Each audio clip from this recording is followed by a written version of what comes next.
I think first and foremost, in order to resolve or mitigate or prevent a conflict, you need to understand it.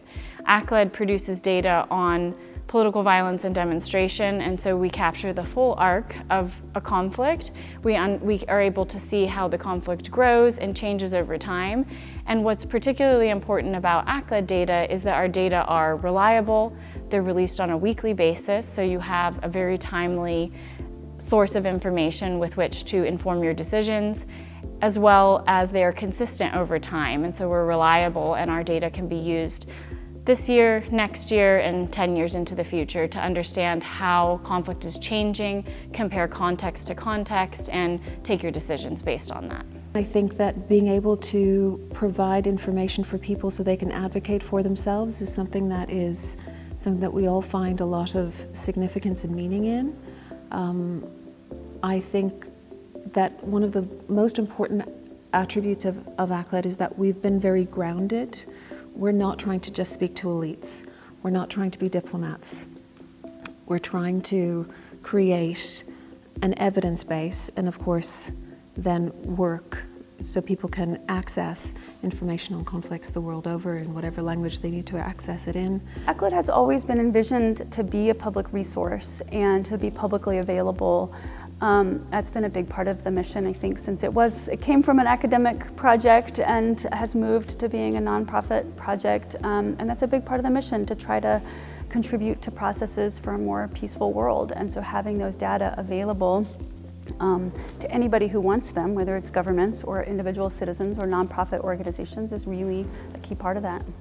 I think what is the key ingredient to ACLED's success and our usefulness is really that we're really responding to a very specific need for data to inform understanding of operational picture, conflict prevention, risk prevention, and many other applications. It's extremely versatile as a product as well, in the sense that those who are in the field looking to prevent conflict can use the data, the same as someone in a headquarters who's trying to make decisions about where they can or can't send their staff or how to allocate resources can use the data as well. In the last 2 years, a new fund has been established, a multi-partner trust fund that sits within the United Nations, UNDP, that's called CRAFT, the Complex Risk Analytics Fund.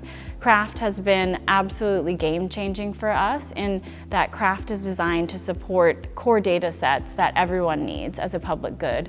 And so CRAFT has provided ACLED with significant funding, but importantly also sustainable funding into the future, so that those who use our data and rely on it day in, day out know that the data will be there next year and the year after. The need for conflict data and the ability to produce conflict data has really grown over the last couple decades. And ACLED has, in my view, really moved ahead of the pack in terms of how it collects data, and having that disaggregated data that is very fine-grained and is able to be integrated with other data sets.